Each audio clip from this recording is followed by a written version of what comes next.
Hello everyone, welcome to our Let's Play series of Shadowrun Dragonfall. This is Colonel RPG as usual, and I'm very happy that you chose to join me today as we investigate a corpse and probably don't lose one of our hostages. I'm not 100% sure what's gonna happen, but let's see what the corpse has over here for us. The ruined body lies crumpled on the floor. Its fractured skull glistens wetly in the light, and I'm gonna search for the missing chip,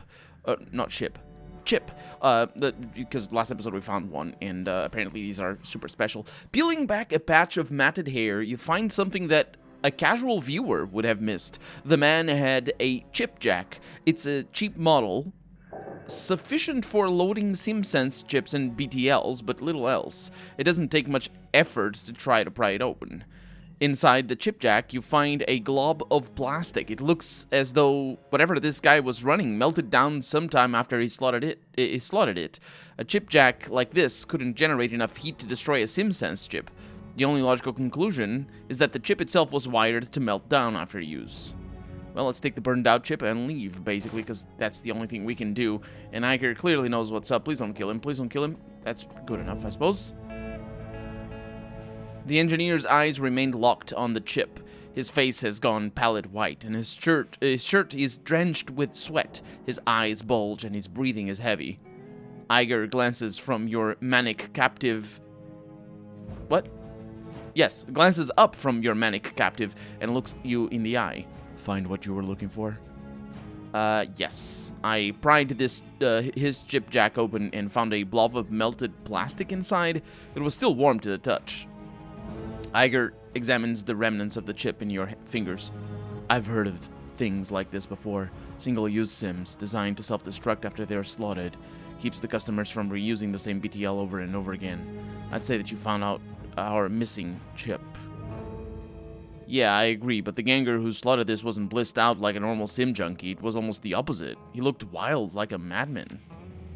Madman! The engineer lets out a chuckle. It's a hoarse barking sound. You don't know a damn thing. Why don't you educate us? The chip doesn't drive you insane. It opens your eyes. His voice grows in volume, becomes ragged. Slot 1, and you become a god. Iger stares at him, expression flat. The engineer sneers. I too was a skeptic. Then the wolf caught me, and the raven opened my eyes, and now at last I can see. Suddenly, he lurches forward. Every muscle in his body goes tight, and the cords stand out on his neck. Give me the chip! It was promised to me! I need it! Tell us what you're looking for, and it's all yours. The engineer spits out a mouthful of blood. It hits the tile floor with a sickening splat. He grinds his teeth, and then snarls out a single word. Winter night. There is a moment of silence. Finally, Iger speaks. Never heard of them. Of course you haven't, bitch. If you had, you'd already be dead. They don't leave loose ends. His body begins to tremble. It looks like the drugs are wearing off.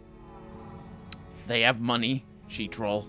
Money and influence enough to put the syndicate to shame.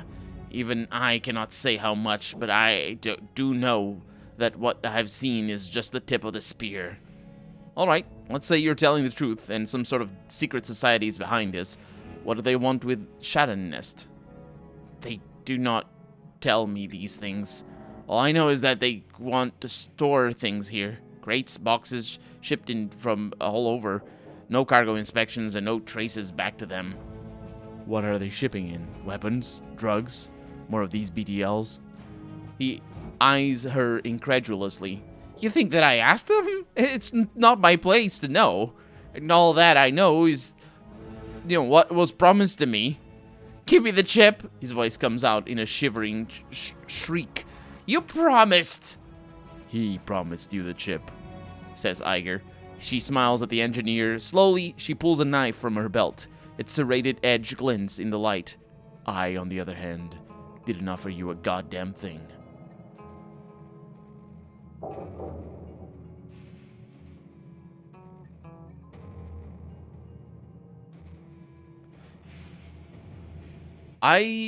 Yeah, she's got you there. Iger leans in to look the engineer in the eye. She grins. Goodbye, Yuli. She plunges her blade into the engineer's throat.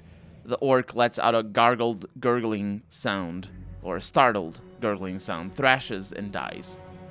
Iger wipes her hands clean and looks up, an expression of grim satisfaction on her face. Well, that takes care of that. Thanks for the assist, fearless leader. No problem, but we aren't done yet. We still have the Winter Night to deal with. Can't do it, fearless leader. What you're suggesting is beyond the scope of our capabilities. I don't have any contacts in Norway. We wouldn't even know where to begin looking for Winter Night. And if we found them, what then? The two of us aren't going to stop an international conspiracy on our own, I believe is what she means to say. We're good, but we're not that good. Speak for yourself. She rolls her eyes. All right, one-man army. Believe what you want, but even if you could take them down on your own, you don't have time. We've still got a dragon to deal with, remember? We can't take the time to go scouring the Norwegian countryside looking for a secret society. Let the F-State worry about protecting Berlin's borders. That's what it's there for. Hell with that. We can't trust a bunch of strangers with this.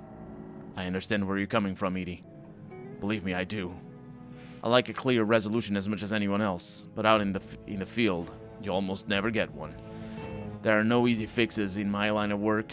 You don't kill the bad guy and have everyone live happily ever after. That's a fairy tale, not real life. The real world is more complicated than that. We aren't gonna solve this on our own. That was never the plan, but if you still need some closure on this, take another look at what's left of the engineer. She jerks her thumb in the direction of the orc's smoldering corpse. He's dead and gone, and we're the reason why. That's not enough, he's just one man. She offers you a half smile. So are you?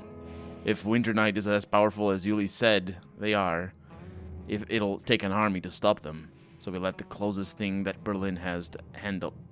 So we let the closest thing that Berlin has handle it. Which is the closest thing to an army that Berlin has. Alright, fine, you win. We leaving now? Not quite. She stoops to inspect the body. We still need to search the bastard. Who knows, maybe he has some additional evidence on him? Or in him? Could be that he has headwear storage. We won't know until we go digging. Alright, let's get this over with. Time passes. The job is long and unpleasant, but eventually you find something. A hidden storage compartment in one of the engineer's cyber arms. Deactivated as his cyberware is, it takes some prying to get it open, but Iger leans in and puts some muscle into it. With a metallic snapping sound, the compartment yawns open. Iger reaches in and pulls out a cylindrical object about the size of a beer can. She inspects it, and a smile creeps across her face. Does that mean something to you? Yeah, actually. It's a pulse grenade. The last I heard, the Russian military were developing them as crowd dispersal devices. But that was years ago. It looks like Yuli kept a memento of his time in the Spetsnaz. It's just, I didn't pronounce it properly. She examines the grenade with a critical eye. Looks like typical Russian engineering. Clunky but functional. If I took this thing apart, I bet that I could figure out how they made it. Anything else in there? She dips her hand into the secret compartment one more time. Nope, not that I... Without warning, the engineer's cyberarms begin to twitch. His body bucks convulsively while his dead eyes stare straight ahead. Iger snatches her hand back and steps backward. What the heck? The engineer's body surges forward. A violent, convulsive motion. His eyes bulge out of his skull. Then his chest evaporates in a spray of light. As you watch, the chemical fire that rages from the engineer's body blackens his flesh and spits sparks across the room. It's the same reaction that you saw when the drone went up. A thermite reaction. His employers, Winter Night, they must have implanted that thing in him. Yeah, must have. I'm willing to bet that if we hadn't used the cyberware deactivator on him, he would have gone up before he had the chance to spill any names. If you were looking for further proof, I think that this was it. Yeah, looks that way. Let's go. People need to know about this. They probably do, and I have that objective is complete, but I don't think I'm going to get out of here without a fight. She said something about people coming in. It looks like, well, we're just leaving. Oh no, we're returning to the cruise bazaar immediately. We're not going outside. I mean, I guess it makes sense. The U-Bahn whisks you back toward the cruise bazaar, Iger standing by your side. The image of the engineer's body disintegrating in flame replays itself over and over in your mind. The bright flash, the shower of sparks, the overpowering stench of sizzling meat. A blue-green afterimage hangs suspended in the center of your field of vision, and it refuses to be blinked away. From what Iger told you, the engineer was a menace, an international criminal at the top of his game, and as you watched, he was consumed from within by a device that marked him as disposable. The rattle of your U-Bahn car coming to a halt shakes you from your reverie. You're home. That is a very interesting take from it. Because he was, like, even though it was just a small mission, he definitely set himself up to, as a menace, as a threat. Let's just see if they're accepting donations. They're not. It's all the same. But absolutely, he set himself up as a threat, as a serious, like, mostly from his dialogue with us rather than anything else, to be honest. Rather than necessarily his fighting, even. He was powerful to fight against, but still. Anything? Nope, they're gone. But then somebody just put a mine in him, and he's disposable. So they're much bigger shots. Anyway, I don't think we're gonna get anybody new to talk to us, so let me just do a quick round. Give $5 to the dancer. Yep.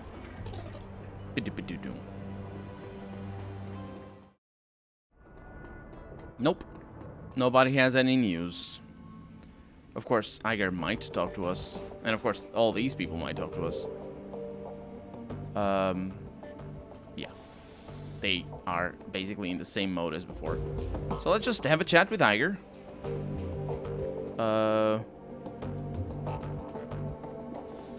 Okay. Dietrich is over there. We should probably check the computer as well. Edie, what can I do for you? Any thoughts about that last run? Nothing we haven't already talked about. We should talk about what happened with the engineer, though. She nods. Agreed. I'm ready to go over it if you are. So, the engineer was working for a secret society. I wasn't expecting that. Neither was I. She frowns. A part of me is still having trouble believing it, but it's true. Yuli wasn't lying. I could see it in his eyes. Have you been able to do any digging on Winternight? No. There just isn't much reliable information out there. Whoever these guys are, they're very good at information control. None of my contacts could find anything but a rumor and conjecture, and most of that is too crazy to even consider. How crazy are we talking here? Completely insane. Stories about magical nukes and the end of the world, Fenris shamans, Ragnarok, that kind of thing. She shakes her head. Like I said, nuts. Maybe they're running a disinformation campaign, planting strange rumors to create plausible deniability? That's what I was thinking, yeah. The corporations and governments do it all the time, why not these guys? Anyway, we stop them cold in Chatten Nest. Whatever their business is, whatever what was going to be in those crates that the engineer was having shipped there, it isn't our problem anymore. The cruise bazaar is safe. On that front, at least. Yeah, it is, and I've got you to thank for that. And you? Don't downplay what you did back there. Anyway, we shouldn't let it go to our heads. We still have a dragon to worry about. When I left that room to search for clues, the engineer told you something. Something that pushed you over the edge. Her eyes narrow. That son of a bitch said a lot of things. What of it?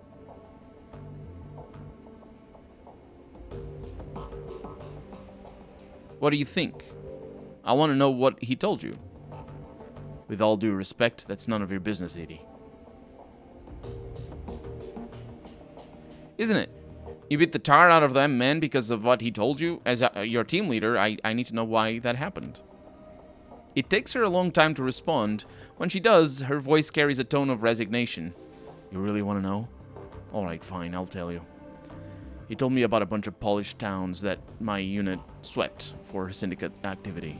He told me how the mob poured back in right after we left, and what they did to the people who had accepted our help. He told me about the beatings, the rapes, the killing rooms, and the torture, and worse. He relished in describing it, the relentless, hideous barbarism of it all meant to teach some sort of lesson. I think that's the cruelest part of this entire story. Those people, they didn't need a lesson in how terrible life can be. They live with that every day. Yuli seemed to find all of this hilarious. Yeah, I know that he was pushing my buttons on purpose. And yeah, I know that it was trying to make me lose control, but the hell with it. He deserved a good beating. Yuli didn't pull any punches, so I didn't pull any punches. And if you have a problem with that, you can go and get fucked. It's fair enough. In fact, I acted very much as if I didn't have a problem with that. It would be. I can't say that I have this perspective of he didn't pull any punches, so why should she? When I chose to let her do the beating, or I even punched him once. It wasn't really that perspective because, well, of course she's explaining it all, but yeah.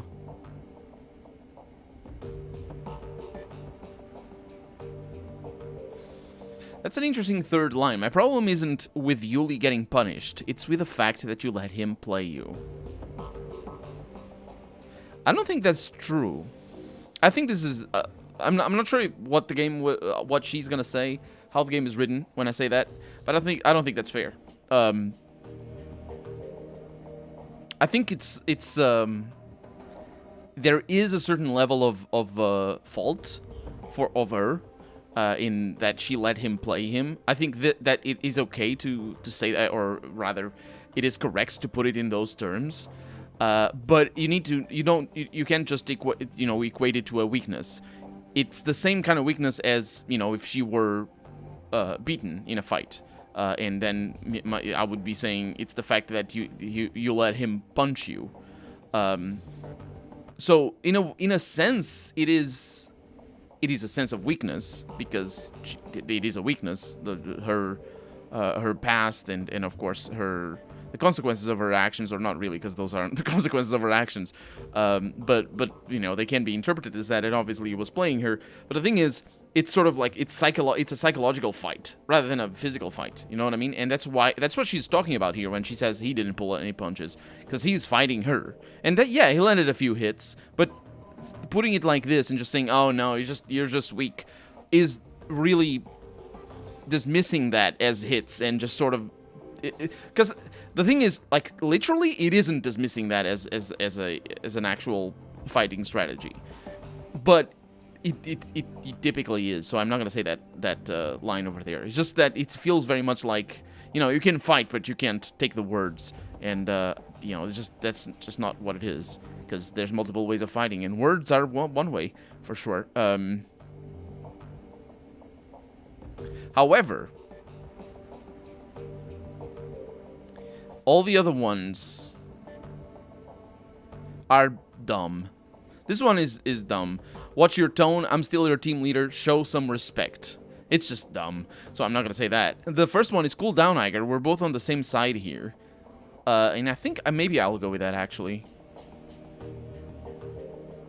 Although the thing is, that is very much not what Monica told us to treat her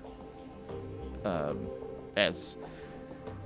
We're not supposed, like, she reacts well to not pulling any punches. But the thing is, she is overreacting, I suppose, because she's just sort of forgetting that I like, if you have a problem with that, I don't have a problem with that. I never had a problem with that. And so it's like, I also am over defending because she's not actually attacking me. She's just saying, if you have a problem with that, you can go and get fucked. So, yeah, she's not attacking me because she's not telling me to go and get fucked. It's basically as simple as it goes. But this one is sort of like reminding her that she's not telling me. I don't know. I'm going to go with the first one. We're both on the same side here. I know. Sorry. I guess I'm still a little on edge about this, which is exactly what Yuli wanted, of course. She grits her teeth. I just can't help thinking, what if he wasn't playing me? What if those things did happen? If I leave things where they stand, there'll always be some hope that he was lying. But if I dig into this and find that he was telling the truth, if I find out that none of what we did meant anything...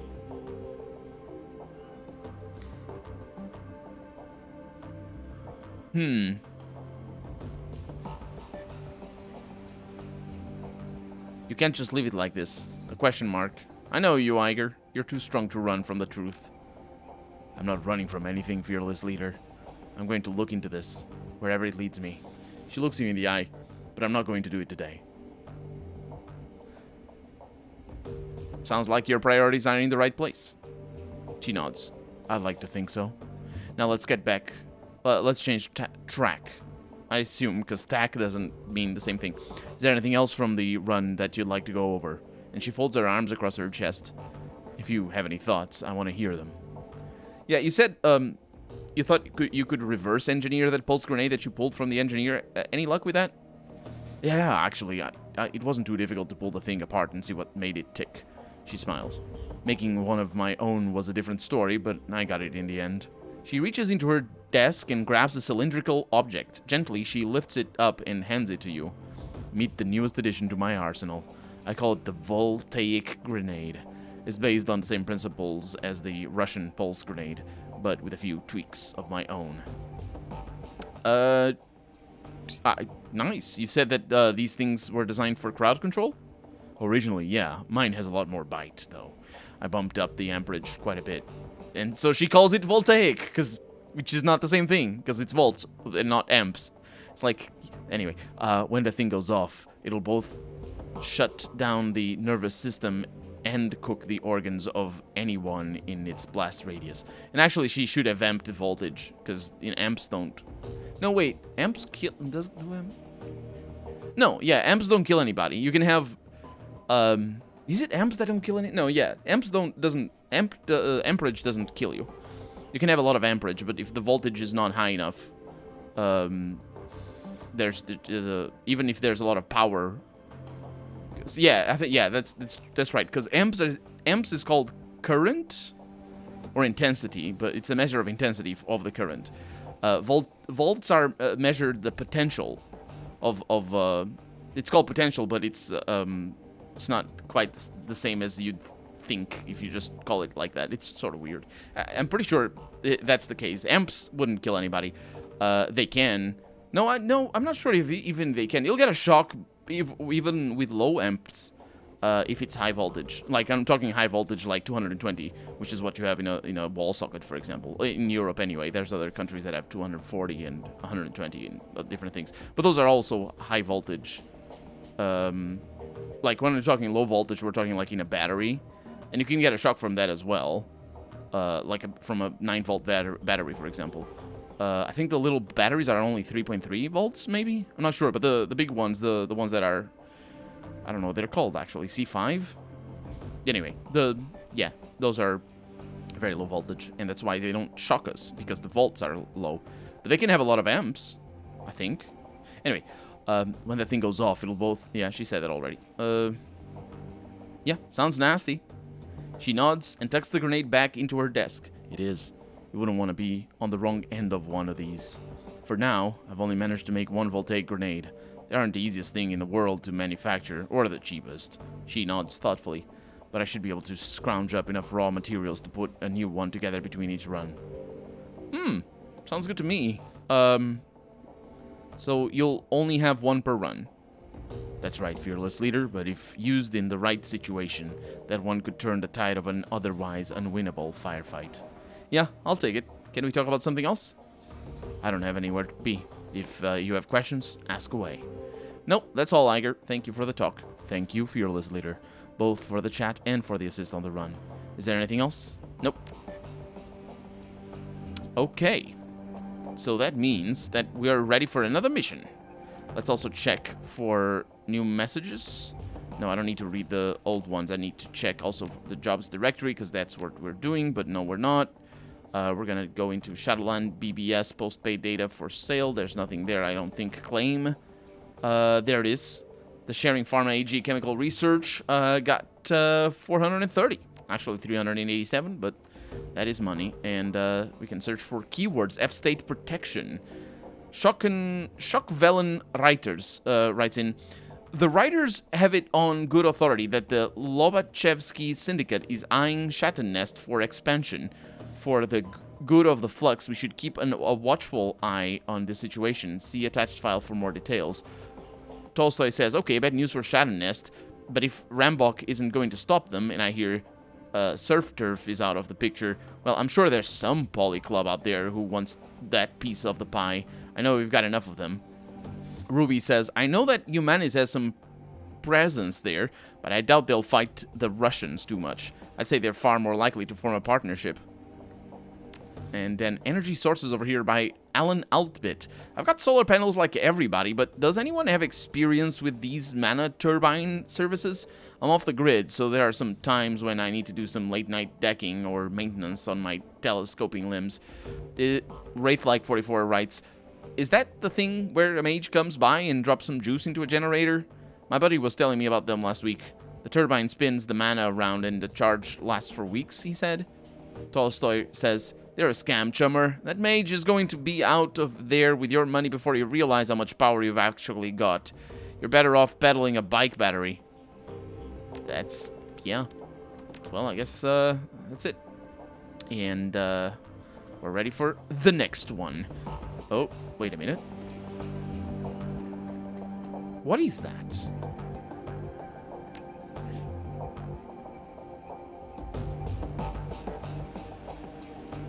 I guess we're gonna find out. I don't know what it is. Just, don't know what it is. But for right now, I'm Colonel RPG, and this has been Shadowrun Dragonfall. I really hope you've enjoyed it, and if you did, go ahead and leave a comment. Like the video if you want to see the next episode come out sooner rather than later. But above all, thank you so much for watching, and I hope I'll see you next episode. Bye-bye.